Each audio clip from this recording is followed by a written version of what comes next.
Bismillahirrahmanirrahim. Assalamualaikum warahmatullahi wabarakatuh. Alhamdulillah. Wassalatu wassalamu ala rasulillah nabiyina Muhammadin ibni Abdillah wa ala alihi wa sahbihi wa man wala.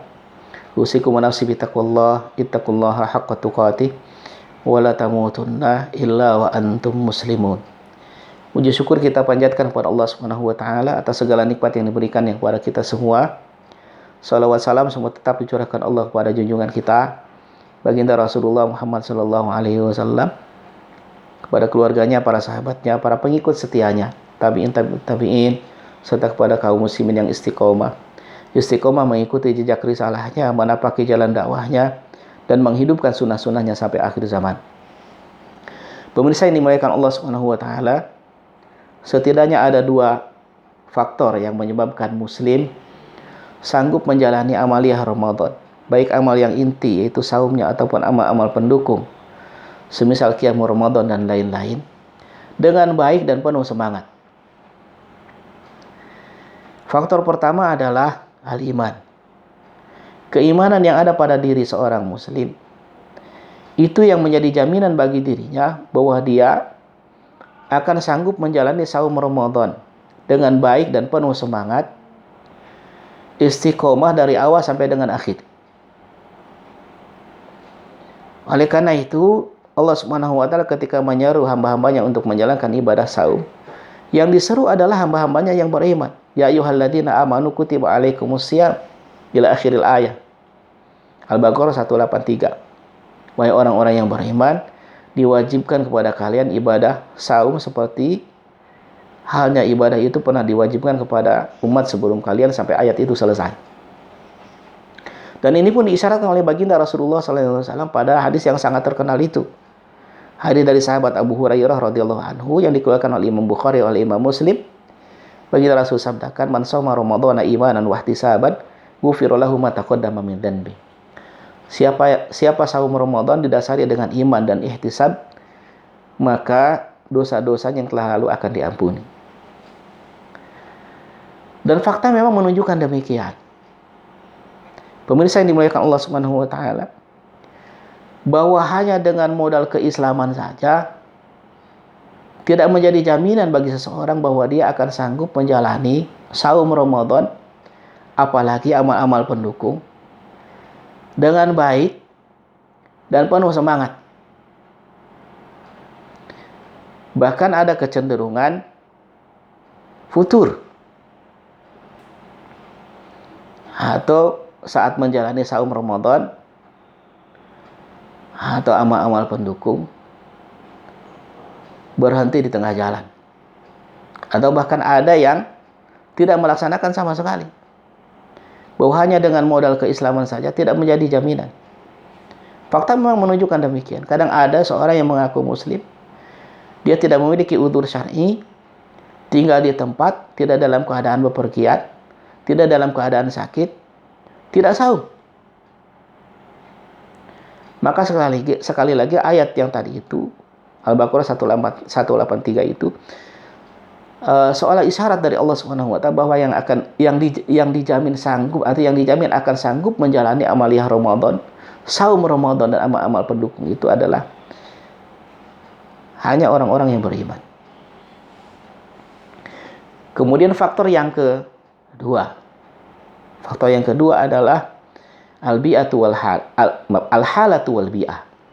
Keadaan dan lingkungan. Kita tidak bisa menafikan bahwa dalam kondisi tertentu,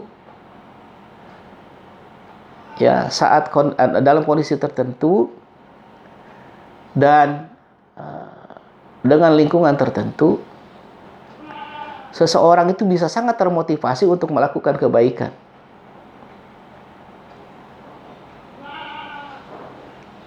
Bahkan bukan hanya sekedar termotivasi untuk melakukan kebaikan, ia cenderung siap untuk menerima kebenaran yang disampaikan oleh siapapun.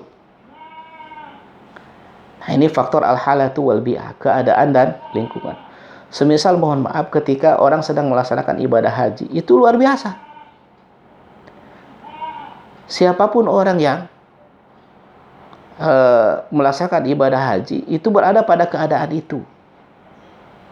Belum lagi memang lingkungannya itu adalah lingkungan yang sedang dalam keadaan puncak zikir kepada Allah Subhanahu wa taala.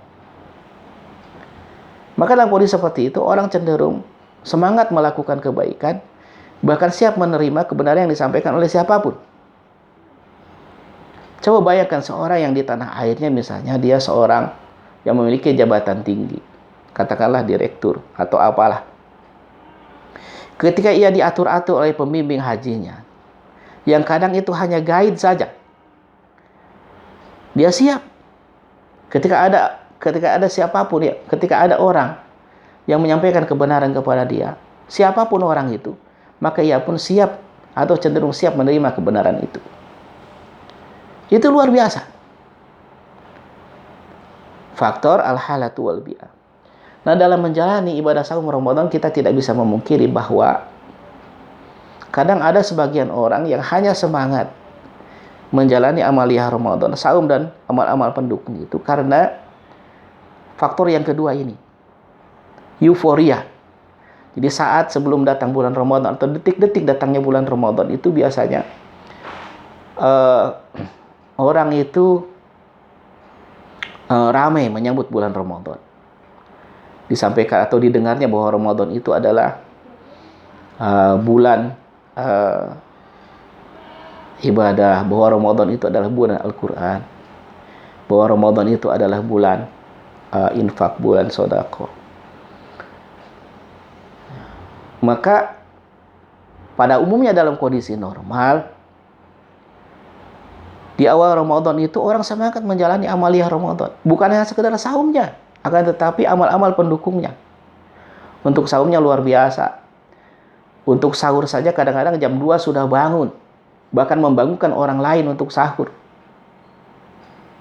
Sholat tarawehnya itu luar biasa. Masjid-masjid kadang tidak bisa menampung jamaah yang datang ke masjid, yang datang untuk menjalankan sholat tarawih. Namun demikian, kadang sangat disayangkan bahwa semangat itu hanya ada di pekan pertama. Alhamdulillah kalau sampai di pekan kedua. Kian tua hari Ramadan itu kian lemah semangatnya. Bahkan di penghujung Ramadan, kalau tidak kita katakan sebagian orang bubar dan mengundurkan diri, pamit dari menjalani amaliyah Ramadan. La haula wala quwata illa billah. Fakta euforia. Nah, pada Ramadan kali ini kita menjalani amaliyah Ramadan dalam keadaan kita sedang diuji oleh Allah Subhanahu wa taala. Justru keadaan seperti ini sebetulnya kita sedang dalam keadaan diuji oleh Allah Subhanahu wa taala, menjalani amaliyah Ramadan di tengah hadirnya ujian berupa wabah dari Allah Subhanahu wa taala. Keadaan seperti ini menurut hemat saya wallahu alam bisawab justru adalah ujian keimanan yang sesungguhnya. Ya. Faktor euforia itu sudah tidak bisa diandalkan oleh kita. Tidak ada orang di awal Ramadan semangat menjalani saum, semangat datang ke masjid untuk menjalankan sholat tarawih, semangat membaca Al-Quran rame-rame, tadarus dan lain-lain. Majlis ilmu ramai di mana-mana. Tidak ada sama sekali. Sepi. Justru kalau menurut saya wallahu alam bisawab, ya, faktor yang pertama itu yang kita andalkan, ya, dapat menjadi jaminan bagi kita untuk sanggup menjalani amaliyah Ramadan dari awal sampai dengan akhir. Keimanan kita.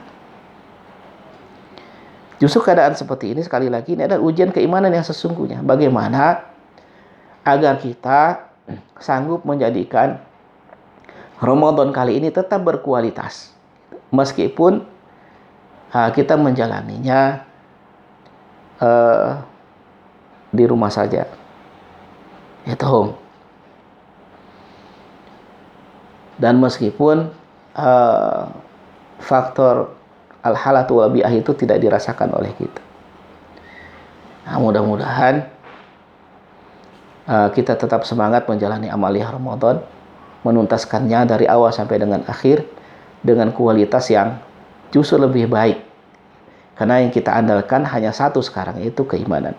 Seperti halnya para sahabat dahulu, bahwa mereka ketika menjalani sholat tarawih misalnya,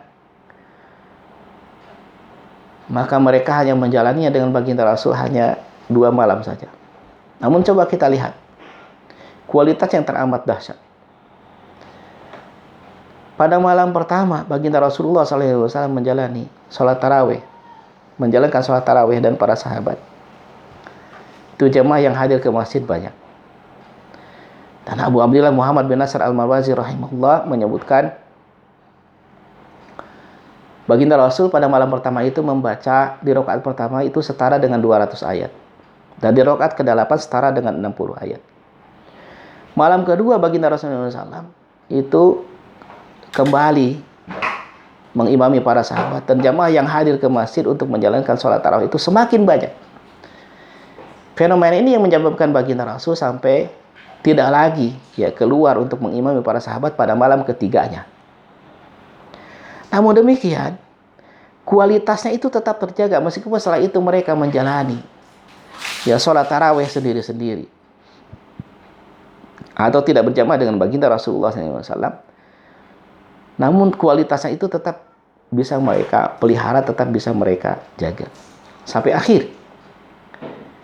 Bahkan kita tahu bagaimana baginda Rasulullah SAW begitu memotivasi para sahabat untuk mengoptimalkan 10 hari terakhir.